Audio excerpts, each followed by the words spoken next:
मौजू पे और आपकी मुलाकात करवानी है एक हमने बहुत ही ख़ास मेहमान से भी। कहीं मत जाइए, अब तक देखते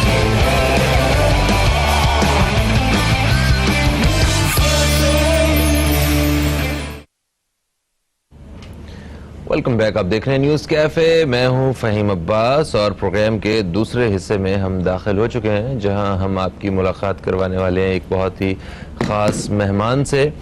और मेहमान से मुलाकात करवाने से पहले मैं आपको ये बताता चलूं कि बल्कि आप जानते हैं सारे कि हम आजकल सोशल मीडिया पे किस कदर बिज़ी रहते हैं।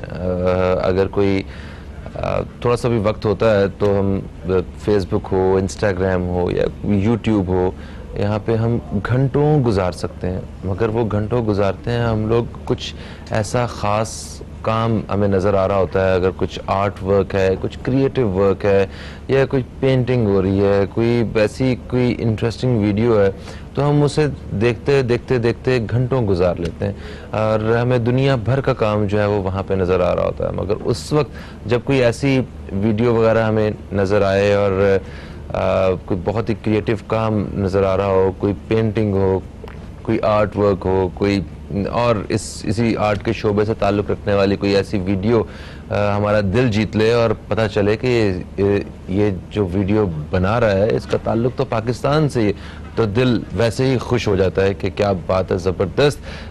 ये कहीं ना कहीं हमारे जो मुल्क का जो परचम है वो बुलंद हो रहा है और एक फ़ख्र महसूस होना शुरू हो जाता है ख़ुद पे कि हमारा ताल्लुक़ भी इसी धरती से और यहाँ से ही कोई ना कोई जो है इतना अच्छा काम भी कर रहा है। तो आज हमारे साथ मेहमान जो मौजूद हैं ये एक ऐसी शख्सियत हैं जो कि स्कल्पचर्स पे इनको अबूर हासिल है। ये पेंटिंग्स करती हैं, ये 3D पे ये काम करती हैं, ये इंटीरियर डिज़ाइनिंग पे, एक्सटीरियर डिज़ाइनिंग पे म्यूज़ियम वर्क्स पे, क्रिएटिव वर्क्स पे, तो ये सारा काम ये करती हैं। इनका ताल्लुक़ बुनियादी तौर पे इस्लामाबाद से है। ये कराची आजकल आई हुई हैं और हमने कहा क्यों ना मौके से फ़ायदा उठाया जाए और इनको अपने शो में बुला के इनसे ख़ुद मुलाकात की जाए और आप दोस्तों से मुलाकात करवाई जाए। हमारे साथ है रिफ़त शाहीन जो कि एक आर्टिस्ट हैं। हम आपको खुश आमदीद कहते हैं। अस्सलाम वालेकुम रिफ़त, कैसे हैं? वालेकुम सलाम, बहुत शुक्रिया। कैसी हैं? मैं खैरियत से हूँ। कैसी लगी आपको?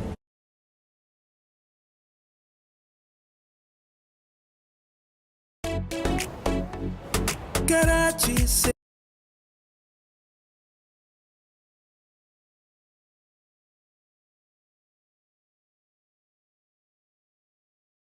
इस्लामाबाद और खैबर से बल्तिस्तान तक, पूरे पाकिस्तान में स्पेशली रमजान में तरशी जामे शीरी सब पीते हैं 100% खालिस रखियात गुलाब संदल की गुडनेस के साथ। रिफ्रेशिंग एनर्जी से भरा विद मिल्क कभी विद सोडा। कराची की सर्दी खैर यहाँ पे सर्दी बिल्कुल नहीं आती है। हाँ की जाए और ताल्लुक़ बुनियादी तौर पे इस्लामाबाद से है। ये कराची आजकल आई हुई जो परचम है वो बुलंद हो रहा है पे नज़र आ रहा होता है। मगर उस वक्त जब कोई ऐसी वीडियो वगैरह हमें नज़र आए और कोई बहुत ही क्रिएटिव काम नज़र आ रहा हो, कोई पेंटिंग हो, कोई आर्ट वर्क हो, कोई और इसी आर्ट के शोबे से ताल्लुक़ रखने वाली कोई ऐसी वीडियो हमारा दिल जीत ले और पता चले कि ये जो वीडियो बना रहा है इसका ताल्लुक़ तो पाकिस्तान से ही, तो दिल वैसे ही खुश हो जाता है कि क्या बात है, ज़बरदस्त। ये कहीं ना कहीं हमारे जो मुल्क का जो परचम है वो बुलंद हो रहा है और एक फ़ख्र महसूस होना शुरू हो जाता है ख़ुद पे कि हमारा ताल्लुक़ भी इसी धरती से और यहाँ से ही कोई ना कोई जो है इतना अच्छा काम भी कर रहा है। तो आज हमारे साथ मेहमान जो मौजूद हैं ये एक ऐसी शख्सियत हैं जो कि स्कल्पचर्स पे इनको अबूर हासिल है। ये पेंटिंग्स करती हैं, ये 3D पे ये काम करती हैं, ये इंटीरियर डिज़ाइनिंग पे, एक्सटीरियर डिज़ाइनिंग पे म्यूज़ियम वर्क्स पे, क्रिएटिव वर्क्स पे, तो ये सारा काम ये करती हैं। इनका ताल्लुक़ बुनियादी तौर पे इस्लामाबाद से है। ये कराची आजकल आई हुई हैं और हमने कहा क्यों ना मौके से फ़ायदा उठाया जाए और इनको अपने शो में बुला के इनसे ख़ुद मुलाकात की जाए और आप दोस्तों से मुलाकात करवाई जाए। हमारे साथ है रिफ़त शाहीन जो कि एक आर्टिस्ट हैं। हम आपको खुश आमदीद कहते हैं। अस्सलाम वालेकुम रिफ़त, कैसे हैं? वालेकुम सलाम, बहुत शुक्रिया। कैसी हैं? मैं खैरियत से हूँ। कैसी लगी आपको कराची की सर्दी? खैर यहाँ पे सर्दी बिल्कुल नहीं आती है। हाँ, अच्छा, तो आप एक बुनियादी तौर पे आर्टिस्ट हैं। आर्टिस्ट के बारे में कहते हैं कि या तो कोई आर्टिस्ट होता है कुदरती तौर पे, और या फिर वो नहीं होता है। तो आप इस बात पे कितना यकीन रखती हैं? मैं इस बात पे यकीन रखती हूँ कि आर्टिस्ट सभी होते हैं, सभी हर होते एक के अंदर उनका अपना एक हुनर होता है। जान लेना या पहचान लेना या अल्लाह की तरफ से उसकी ताकत मिल जाना, उसके लिए उसकी किस्मत है। जी। अच्छा, तो कोई भी शख्स जो है वो अगर मतलब कोशिश करे और मेहनत करे तो वो भी अपने आप को इन आर्टिस्ट की कैटेगरी में शामिल कर सकता है? ज़रूरी नहीं कि वो आर्टिस्ट की कैटेगरी में शामिल करे। हमारे यहाँ आर्टिस्ट कहलाना बिल्कुल ऐसी है जैसे एक दरख्त, उसकी फिर जैसे एक दरख्त, फिर उसकी बहुत सारी शाखें हैं। अब आप कौन सी शाख पे जाकर उगते हैं, ये फिर अल्लाह ने डिसाइड करके भेजा हुआ है। हाँ, और दरख्तों पे चढ़ने वालों के साथ एक बड़ा हादसा होता है, वो अक्सर गिर भी जाते हैं। अच्छा, जो चढ़ने की कोशिश करेगा वही गिरेगा। हाँ, ये तो है। अच्छा जी, ये बताइए कि आप हमने देखा है यहाँ पे कोई जितने भी आर्टिस्ट हैं वो उनकी कोई ना कोई किसी एक चीज पे कमांड होती है, किसी एक चीज पे अबूर रखते हैं वो, और वो दुनिया उन्हें पसंद करती है और वो खुद भी बड़े मुतमईन होते हैं।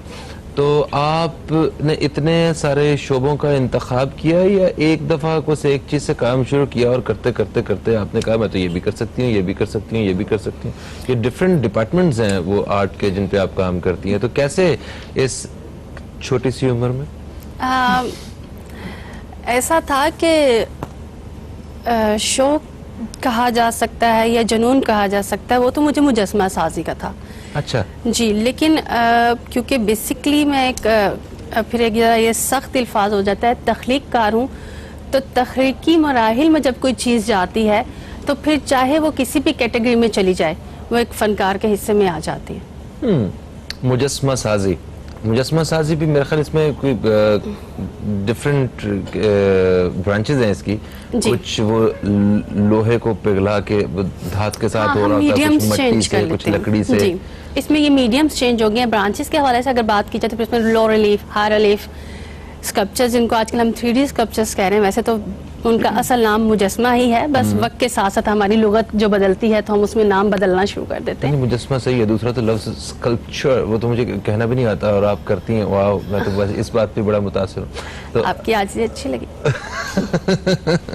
अच्छा, तो सबसे ज्यादा आपको जो है वो इन सारी फील्ड्स में से मतलब आपको कौन सी चीज सबसे ज्यादा अपनी तरफ खींचती है?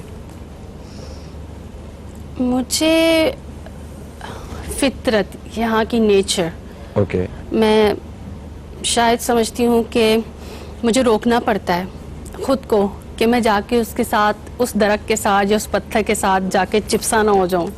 बड़ी ताकत लगानी पड़ती है खुद को रोकने के लिए। तो जो नेचर है यहाँ की वो मुझे खींचती है, चाहे वो नेचर किसी के रवैये से ताल्लुक़ रखती हो, हाँ। चाहे वो किसी की खूबसूरती से ताल्लुक़ रखती हो, चाहे वो हमारे लैंड्स की हो, चाहे वो डिज़ाइन हो, तो मुझे अप्रिशिएट करना अच्छा लगता है। तो अपने काम के ज़रिए आप लोगों तक क्या पैगाम पहुंचाना चाहती हैं, या क्या बताना चाहती हैं, क्या जाहिर करना चाहती हैं अपनी? क्योंकि ये घंटों और दिनों की मेहनत होती है किसी भी एक आर्ट पीस के पीछे, तो वो इतनी मेहनत के पीछे क्या होता है? क्या आप पैगाम क्या होता है कि मैं लोगों को क्या साबित करूं, बताऊं? कोई पैगाम नहीं होता मेरा किसी के लिए, ये मेरा एक जुनून है, मैं जिसको तस्कीन देने की कोशिश करती हूँ लेकिन उसे मिलती नहीं। अच्छा, फिर उसके फिर नेक्स्ट कुछ भी नहीं, बस मुसलसल मुसलसल मुसलसल जुनून की सी एक कैफियत है। Okay, great. यूट्यूब और सोशल मीडिया के हवाले से आजकल काफ़ी ज़्यादा जो है वो लोगों मकबूलियत भी मिली है लोगों को और एप्रिसिएशन भी मिलना शुरू हुई है। ये सूरत आगे बढ़ा तो हर एक के, मैं समझती हूँ कि किसी को अगर किसी का काम नापसंद है तो वो उसके शऊर का एक मेयार है, उसके शऊर के मेयार तक यही काम उसको पसंद था और वही काम शायद किसी और को नापसंद हो। ये भी है। हाँ, सही है। तो आपके देखने का अंदाज है, जैसे कहते हैं ना कि जो खूबसूरती होती है वो आपकी आंख में होती है, इसलिए किसी का काम अच्छा या बुरा की कैटेगरी में नहीं रखा जा सकता, वो उसका अपना ख़ास एक अंदाज है। और देखने वाले का भी शऊर है। अब देखने वाले का शऊर हो सकता है उससे बहुत बेहतर कुछ चीज़ें देख चुका हो, तो उसे अंदाज़ा हो कि ये काम तो मुनासिब नहीं है, लेकिन ऐसा नहीं है। उसके साथ ही अगर कोई ऐसा बंदा जिसका शऊर वहाँ तक नहीं हो, उसको रखा जाए तो वो अप्रिशिएट करेगा। बिल्कुल सही है। ये तो आपने सही कहा कि देखने वाले का शऊर जो है वो ज्यादा भी हो सकता है, क्योंकि अच्छी चीजें भी देश की हो सकती हैं। जितना आप काम करने की आपकी उम्र हो सकता है उसकी देखने की उससे ज्यादा उम्र हो, तो ज्यादा अरसे से देख रहा हो। मगर ऐसे लोगों को देख के कैसा एहसास होता है कि जो आर्ट के हवाले से बिल्कुल जीरो होते हैं, आपकी हफ्तों की मेहनत जो है वो एक कितने से टुकड़े पे जो नजर आ रही होती है, उनके लिए कुछ भी नहीं होती कि लकीरां मारी हैं इन्होंने, रंग सुटिया है। ऐसे लोग, मतलब ऐसी भी तो एक सोच मौजूद है। तो ऐसे लोगों को देख के क्या फील होता है? कुछ भी नहीं फील करती, क्योंकि मैं किसी के लिए किसी भी तरह की राय कायम नहीं करती। कहते हैं कि लताफत अल्लाह की तरफ से ही बच्चे के अंदर आती। इस ईद वीट के साथ जीते अलकरम की खूबसूरत जोड़े। कोई भी वीट का पैक खरीदे और 021-371-33 अब की लताफत कब कम हो गई। तो एक सोच मौजूद है। तो ऐसे लोगों को देख के कुछ भी नहीं होती कि लकीरां मारी, एहसास होता है जितना आप काम। कोई ऐसा बंदा जिसका शऊर वहाँ तक नहीं हो, उसको रखा जाए तो वो अप्रिशिएट करेगा। बिल्कुल सही है। ये तो आपने सही कहा कि देखने वाले का शऊर जो है वो ज्यादा भी हो सकता है, क्योंकि अच्छी चीजें भी देश की हो सकती हैं। जितना आप काम करने की आपकी उम्र हो सकता है उसकी देखने की उससे ज्यादा उम्र हो, तो ज्यादा अरसे से देख रहा हो।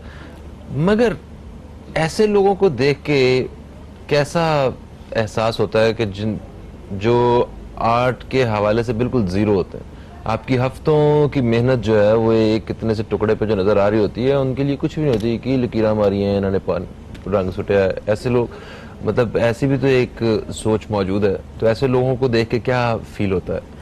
कुछ भी नहीं फील करती, क्योंकि मैं किसी के लिए किसी भी तरह की राय कायम नहीं करती। कहते हैं कि लताफत अल्लाह की तरफ से ही बच्चे के अंदर आती है। अब की लताफत कब कम हो गई, इसका अंदाज़ा लगाना मुश्किल चीज़ है। वो कहीं आपके अंदर दफन ज़रूर है, वो कभी तो निकल आएगी। और अगर आप नहीं निकालना चाहते तो कोई बात नहीं, ये आपका नहीं है तो ना निकाले, आपका अपना किरदार है, जो दिल चाहे मर्जी करें। इसलिए मैं किसी को कुछ बताना और सिखाना नहीं चाहती। सही है। तो आर्ट से मुताल्लिक और भी कुछ काम है, एक्टिंग वगैरह भी है और कोई लिखने के भी कहें, तो क्या इनमें भी कोई इंटरेस्ट रहा कभी? नहीं, अब मैं इतना भी सब कुछ करना नहीं जानती। इतना नहीं जानती? अच्छा, मैं समझा आप कुछ एक दो काम है जो आप नहीं जानती, अब सारे ही काम करती हैं। नहीं, मैं आसमान नहीं खोद सकती। अच्छा, ओके। मैं सूरज को नहीं दफना सकती। मैं अपने पैदाइश के अमल को नहीं रोक सकती। हाँ। मैं वापस आलमी अरवा में नहीं जा सकती। मैं बहुत सारे काम नहीं कर सकती। मैं अच्छा मेकअप नहीं कर सकती। मैं अच्छा बोल नहीं सकती। नहीं, ऐसा बिल्कुल नहीं है, ऐसा बिल्कुल नहीं है।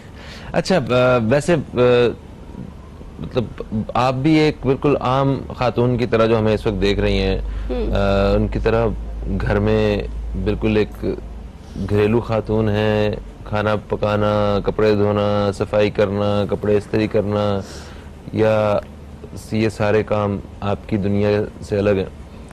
बहुत, मैं समझती हूँ कि ये मेरे लिए एक बुरी आदत है कि शायद मैं अपने चाय का चम्मच भी खुद नहीं हिलाती। मेरे हाथ इतने थक जाते हैं काम कर करके। और ब्रश पकड़ के? जी, ब्रश तो मैं जितना मर्जी थकी हुई हूँ वो पकड़ लेती हूँ। जब मैं वहां से हटती हूँ तो फिर उसके बाद मैं एक चाय की चम्मच भी नहीं हिलाती, बल्कि मैं रात को जब सोती हूँ तो एक सामने मेरे पिलो होता है जिसके ऊपर मेरे हाथ दोनों यूं होते हैं, और जब वो हिलते हैं तो मेरी एक चीख निकलती है। इतना मुझे दर्द हो रहा होता है। ओके, एक कॉलर हमारे साथ है, इनसे बात करते हैं, देखते हैं कौन है। अस्सलाम वालेकुम जी, कौन है हमारे साथ? वालेकुम सलाम, फहीम अब्बास साहब, यही आज कर रहा हूँ। या भाई, आपको खुशामदीद कहते हैं। कहाँ गायब हैं आप इतने दिनों से? सर, मैं रोज आपको याद करता हूँ, ऐसा हो नहीं सकता। हमारा आपका पता है अब तक का बहुत पुराना साथ है, लेकिन चक्कर है कि मैंने अभी भी आपको कंप्लेन पहले भी जब कहूंगा कि हमारा, मैं लड़ पड़ा हूँ अपने केबल वाले से। आपका केबल नहीं आ रहा, आपका चैनल, जो बड़ी मेरी तकलीफ बात है। तो इस पे जरा थोड़ा सा टेक्निकली आप देख लीजिए। भाई, हमने कंप्लेन कर दी थी आपकी, पता नहीं क्यों काम नहीं हुआ। मुझे लगता है मुझे खुद आना पड़ेगा, दोनों भाई लड़ेंगे उसके साथ। नहीं तो आपका नंबर मुझे दीजिएगा पहले। अच्छा, आपके पहले मौसम मेहमान को भी सलाम हो। देखिए बात ये कह रही थी ना, ये काम हर एक के बस की बात होती नहीं मुझे साहब, और हमारे यहाँ तो अब आर्ट्स एंड कल्चर का रिवाज ही खत्म होता जा रहा है। जी हाँ। मुझे बड़ी तकलीफ होती है कि दुनिया में जमालियाती हिस्स के बगैर एक जो है ना आप बिल्कुल एक समझ लें गोश्त वोश्त का पहाड़ है, मतलब आप मटेरियलिस्टिक हो जाते हैं। लेकिन जब तक आपको कोई किसी चीज में हुस्न नजर नहीं आता, किसी किसी में क्रिएशन नहीं आती, और ये हाथ से जो काम होता है ना, ये करती हैं, इनको बहुत चीज़ पता होगा कि ग्राफिक पे वो आप भले जितना भी करिश्मा शादी कर लें, वो आपका काम नहीं होता, वो एक मशीन का काम होता है। असल काम ये होता है जो अपने हाथ से कर रहे होते हैं। बेसिक इसका ये है। तो मैं इनको ये कहूँ, और मेरा इनके सवाल ये कि आपके अब तो ये आर्ट हमारे यहाँ आहिस्ता आहिस्ता मरता चला जा रहा है, तो आप क्या समझती हैं इसके रिवाइवल के लिए हमें क्या करना चाहिए, और इसमें लोगों को अट्रैक्शन किस तरह पैदा की जा सकती है कि बच्चे नए जनरेशन इस तरफ आ नहीं रही? मेरा सवाल ये। बहुत शुक्रिया, बहुत शुक्रिया। मैं 2 हिस्सों में तकसीम करूंगा इनके सवाल को। मैं पहला सवाल उन्होंने कहा कि आर्ट मरता जा रहा है, क्या वाकई ऐसा है? और उसके बाद दूसरा सवाल ये है कि जो नए लोग इसमें आना चाहते हैं उनके लिए क्या है, कोई एक इंडस्ट्री, बिजनेस कुछ नजर आता है आपको? पहले सवाल का जवाब ये है कि आर्ट मरता जा रहा है, बिल्कुल ऐसे ही, क्योंकि नए दौर के तकाजे हैं ये कि आप के पास एक ऐसी मशीन आ चुकी है और आपको जरूरत है, आपको जल्दी काम चाहिए। पहले आपका जब सिनेमा का बोर्ड बनता था तो आर्टिस्ट आते थे और पोर्ट्रेट्स बनाते थे, टाइम लगता था। आजकल वो पैनाफ्लेक्स पे जाके सारा कुछ ग्राफिक्स के साथ होके पैनाफ्लेक्स पे निकल के आ जाता है और आप थोड़ी देर में उसको डिस्प्ले पे लगा देते हो। जी हाँ। तो जिस तरह से आगे हम बढ़ते चले जा रहे हैं, जमाना बदलता चला जा रहा है और ये तकाजे उनको पूरा करना पड़ेगा, आर्ट को मरना पड़ेगा। वक्त अगर बच रहा है आपका तो मेरा ख्याल है टाइम अगर सेव हो रहा है तो ये कोई घाटे का सौदा नहीं है। बिल्कुल। मगर जो चीज हाथ से बन सकती है वो मशीन तो नहीं बना सकती। ऐसा ही है, और उसके लिए खास गैलरीज हैं जो करती हैं और वही आर्टिस्ट को जिंदा भी रखे हुए हैं। और वो लोग जिनकी लताफत या जिनकी हिस्से जमालियात अभी तक नहीं मरी, वो ही जिंदा रखे हुए हैं। लेकिन ऐसे लोगों के साथ चलना थोड़ा सा मुश्किल इसलिए हो जाता है कि वो क्योंकि आप उनके अंदर तहजीब इस कदर गूंदी जा चुकी होती है उनके रवैयों के अंदर कि उनको फिर जो काम चाहिए होता है वो कमिटमेंट्स के साथ चाहिए होता है। और आर्टिस्ट जो है वो बेसिकली, मैं पहले भी बता रही थी कि मेरा एक ज़रा मुसव्वरों के साथ थोड़ा सा एक तजाद रहता है कि उनका होता है जी मूड हुआ तो काम करेंगे। ऐसा नहीं होता। जब आप किसी को काम दे रहे हैं और वो भी ऐसे बंदे को जिसकी हिस्से जमालियात है, तो फिर उसके साथ तो आप ऐसा ट्रीट नहीं कर सकते कि मूड हुआ तो काम करूंगा, कमिटमेंट नहीं करता। तो ये चीज़ ही है जो हमारे आर्ट को दफना रही है। हम बेसिकली खुद भी इसके कसूरवार हैं। ये नहीं कह सकते कि जदीद दौर के तकाजे थे या हमारी सरकार थी। हम खुद भी ऐसा ही बिहेवियर लेकर फील्ड में आते हैं जिसकी वजह से हमें मार पड़ती है। और सेकंड, हम उसके साथ जो शुरू कर देते हैं कि जी आर्टिस्ट बड़े सेंसिटिव होते हैं, उनको कुछ नहीं कहना चाहिए, जबकि मैं समझती हूँ कि दुनिया का हर इंसान सेंसिटिव होता है। और मैं इस राय को जो खास तौर पे आर्टिस्टों के लिए कायम की गई है ख़त्म करना चाहती हूँ कि आर्टिस्ट हसास होते हैं। हसास नहीं होते। आर्टिस्ट जो है वो तेजी से जज़ब करके तेजी से निकालता ज़रूर है, और उसके निकालने के तरीके मुख्तलिफ होते हैं। कोई अपनी एक्टिंग से निकाल रहा है, कोई अपने लफ्ज़ों से निकाल रहा है, कोई अपने रंगों से निकाल रहा है, कोई मिट्टी पे उभार के निकाल रहा है। लेकिन इसका मतलब हरगिज़ नहीं हो सेंसिटिव तो सारी दुनिया का हर इंसान है, उसके हर अंदर इंसान होता है। मगर इसका ये बिल्कुल ये भी नहीं है कि आर्टिस्ट सेंसिटिव नहीं है। नहीं, हर इंसान से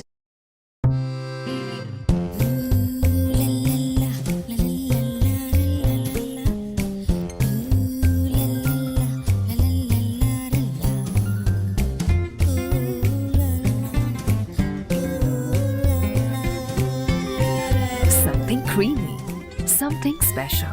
Introducing National Custard with improved packaging and flavor. अब स्पा जैसी सॉफ्ट स्किन पाएं new lemon max soft feel से। विटामिन ई की खूबियों के साथ ज़ैफ़रॉन ग्रीस और रखे हाथों को soft. Lemon max presents max soft feel. लेकिन उसका एक टैग आर्टिस्ट के साथ जो लगा दिया गया, दिस इज पेनफुल। हाँ ठीक है, उसे एक फनकार जो है, क्योंकि मैं सेव हो रहा है तो ये कोई घाटे का सौदा नहीं है। बिल्कुल। मगर जो चीज हाथ से बन सकती है वो मशीन तो नहीं बना सकती। ऐसा ही है, और उसके लिए खास गैलरीज हैं जो करती हैं और वही आर्टिस्ट को जिंदा भी रखे हुए हैं। और वो लोग जिनकी लताफत या जिनकी हिस्से जमालियात अभी तक नहीं मरी, वही जिंदा रखे हुए हैं। लेकिन ऐसे लोगों के साथ चलना थोड़ा सा मुश्किल इसलिए हो जाता है कि वो क्योंकि आप उनके अंदर तहजीब इस कदर गूंदी जा चुकी होती है उनके रवैयों के अंदर कि उनको फिर जो काम चाहिए होता है वो कमिटमेंट्स के साथ चाहिए होता है। और आर्टिस्ट जो है वो बेसिकली, मैं पहले भी बताई थी कि मेरा एक ज़रा मुसव्वरों के साथ थोड़ा सा एक तजाद रहता है कि उनका होता है जी मूड हुआ तो काम करेंगे।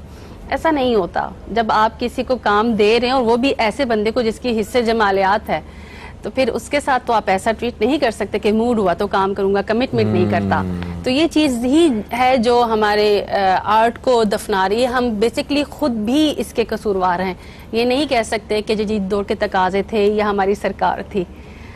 हम तो खुद भी ऐसा ही बिहेवियर लेकर फील्ड में आते हैं जिसकी वजह से हमें मार पड़ती है। और सेकंड, हम उसके साथ जो शुरू कर देते हैं कि जी आर्टिस्ट बड़े सेंसिटिव होते हैं, उनको कुछ नहीं कहना चाहिए, जबकि मैं समझती हूँ कि दुनिया का हर इंसान सेंसिटिव होता है। और मैं इस राय को जो खास तौर पे आर्टिस्टों के लिए कायम की गई है ख़त्म करना चाहती हूँ कि आर्टिस्ट हसास होते हैं। हसास नहीं होते। आर्टिस्ट जो है वो तेजी से जज़ब करके तेजी से निकालता ज़रूर है, और उसके निकालने के तरीके मुख्तलिफ होते हैं। कोई अपनी एक्टिंग से निकाल रहा है, कोई अपने लफ्ज़ों से निकाल रहा है, कोई अपने रंगों से निकाल रहा है, कोई मिट्टी पे उभार के निकाल रहा है। लेकिन इसका मतलब हरगिज़ नहीं हो सेंसिटिव तो सारी दुनिया का हर इंसान है, उसके हर अंदर इंसान उसकी ही होता है, तकलीफ मगर है। इसका ये बिल्कुल ये भी नहीं है कि आर्टिस्ट सेंसिटिव नहीं है। नहीं, हर इंसान हर sensitive है। इंसान सेंसिटिव है, लेकिन उसका एक टैग आर्टिस्ट के साथ जो लगा दिया गया, दिस इज पेनफुल। हाँ ठीक है, उसे एक फनकार जो है, क्योंकि मैं अगर शो बिजनेस की बात करता हूँ, एक एक्टर की अगर बात करता हूँ मैं, तो अब जैसे हिना दिल पजीर है, वो हमारी बड़ी अच्छी दोस्त है, बड़ी काबिल एहतराम भी है हमारे लिए। तो अब वो किसी किरदार को अगर मिलती हैं तो वो शायद एक और नज़र से उसे देख रही होती हैं। किसी भी शख्स को हमें हमारी ज़िंदगियों में अलग अलग किस्म के लोग नज़र आते हैं, और कुछ ऐसे होते हैं जिनको हम याद ना भी रखें तो कोई फ़र्क नहीं पड़ता। कुछ लोगों का किरदार ऐसा होता है कि वो हमेशा याद रहते हैं। जब हमारे एक विंग कमांडर साहब हैं, वो मैं जानता हूँ, हमारे दोस्त हैं, उनकी आवाज़ और उनका बोलने का अंदाज वो ऐसा है कि वो जिंदगी भर किसी को नहीं भूल सकता कोई एक दफ़ा भी मिले।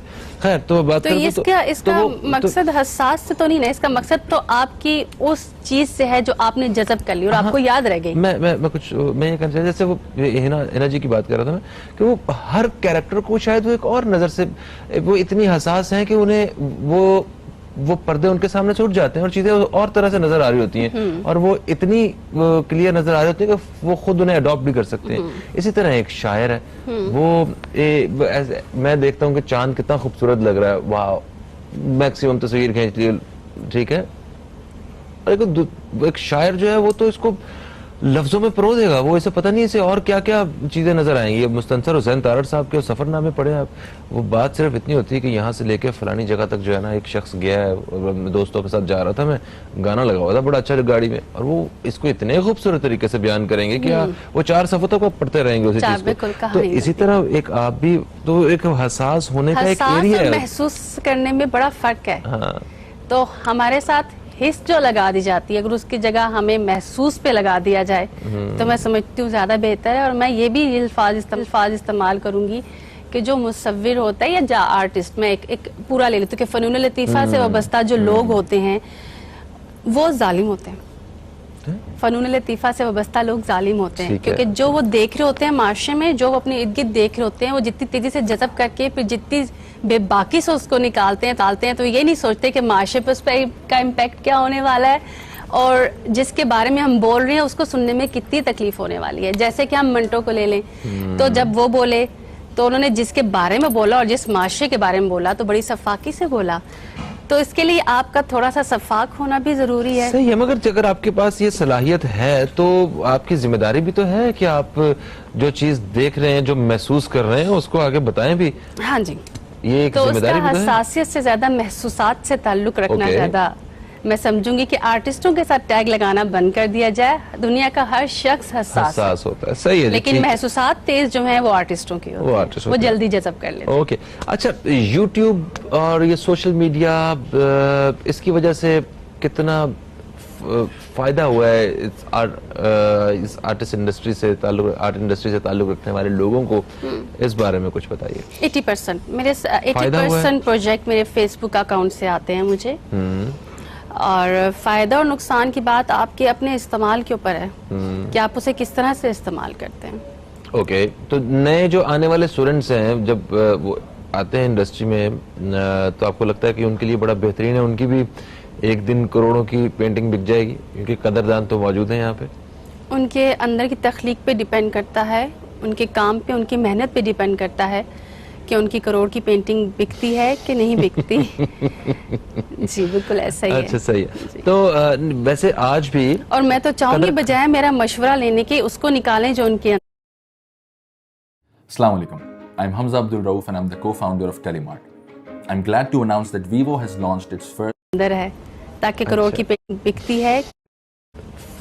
फायदा हुआ है इस आर्टिस्ट इंडस्ट्री से आर्ट इंडस्ट्री से ताल्लुक रखने वाले यूट्यूब और ये आर्टिस्टों के साथ टैग लगाना बंद कर दिया जाए। दुनिया का हर शख्स हसास होता है। सही है, लेकिन महसूसात तेज जो है वो आर्टिस्टों की होती है, वो जल्दी जज़ब कर लेते हैं। ओके, अच्छा, यूट्यूब और ये सोशल मीडिया, इसकी वजह से कितना फायदा हुआ है इस आर्टिस्ट इंडस्ट्री से आर्ट इंडस्ट्री से ताल्लुक रखने वाले लोगों को, इस बारे में कुछ बताइए। 80% मेरे 80% प्रोजेक्ट मेरे फेसबुक अकाउंट से आते हैं मुझे।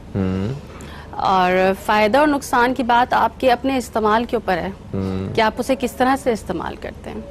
ओके, तो नए जो आने वाले स्टूडेंट्स हैं, जब वो आते हैं इंडस्ट्री में तो आपको लगता है कि उनके लिए बड़ा बेहतरीन है, उनकी भी एक दिन करोड़ों की पेंटिंग बिक जाएगी, क्योंकि कदरदान तो मौजूद हैं यहाँ पे?